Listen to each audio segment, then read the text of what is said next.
Inirereklamo ng ilang residente ang mga hindi gumaganang elevator sa overpass na ginawa para sa senior citizens at PWD sa Lipa City. Alamin yan sa report ni Denise Abante. 54 na taong gulang na si Aling Mila at aminado siyang sa kanyang edad ay hindi nakakayanin pang umakyat sa ilang hakbang ng hagdan sa overpass sa bahaging ito ng Ayala Highway sa Barangay Poblacion sa Lipa City para makatawid sa kabilang bahagi ng kalsada. Laking ginhawa raw sana para sa kagaya niyang hirap sa paglalakad ang elevator sa overpass. Pero ang problema, matagal na raw itong hindi nagagamit. Mahirap po ma'am kasi ng mga sasakyan, tsaka po pa may mga masasakit ang paa, mahirap pong tumawid. Parang mas maganda, ma-open na ho para madali ang pagtawid namin, palit-balikan.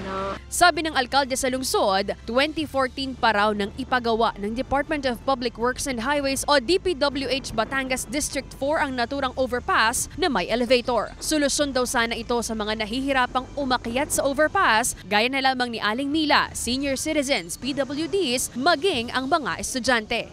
Actually, project yan ng DPWH na natapos yan noong 2014 pa. After matapos ng 2014, hindi naman niya gumana kahit isang beses. Sa tunay lang.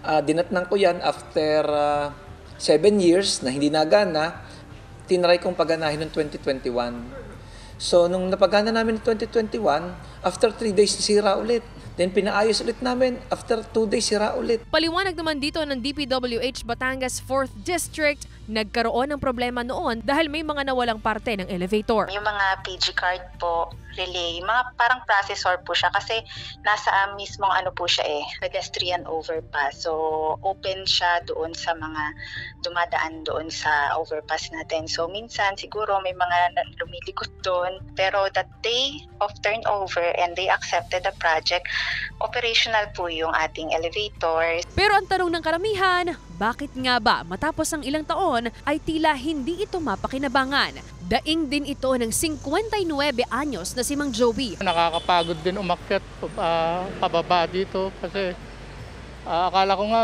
magagamit ko yan simula nung ginawa, pero hindi naman, simulat sa pool. Hindi ko nakitang umandar yan. Bagamat una nang sinabi ng alkalde ng Lipa na nakailang paayos na sila sa naturang elevator, tingin niya May depekto ang elevator. Itong ginawa ng DPWH, hindi ko alam kung baka sa sobrang tagal na hindi nila napagana or since day one hindi na talaga nila may problema na talaga. So, tinigil ko na. Kasi ang payo sa akin ng aming city engineer ay gagastos lang kami ng gagastos sa repair, mayroon masisira lang din at masisira. Ayon naman sa DPWH, wala raw silang natatanggap na report mula sa LGU. Pero paglilinaw nila, na-turn over nila ng maayos noon ang proyekto. As per assessment, siguro doon makikita ko ano talagang problema. Anyway, ma'am, sa lahat naman siguro ng ating proyekto, if no maintenance po sa ganyan or low ang maintenance operations natin, hindi lagi pong magkakaroon ng problema. Ayon sa alkalde, makikipag-usap siya sa pamunuan ng DPWH Batangas District 4 na siyang gumawa ng proyekto para matugunan ang hinaing ng mga residente. Kasama si J. Arman Hares, Denise Abante, Balitang Southern, Tagalog.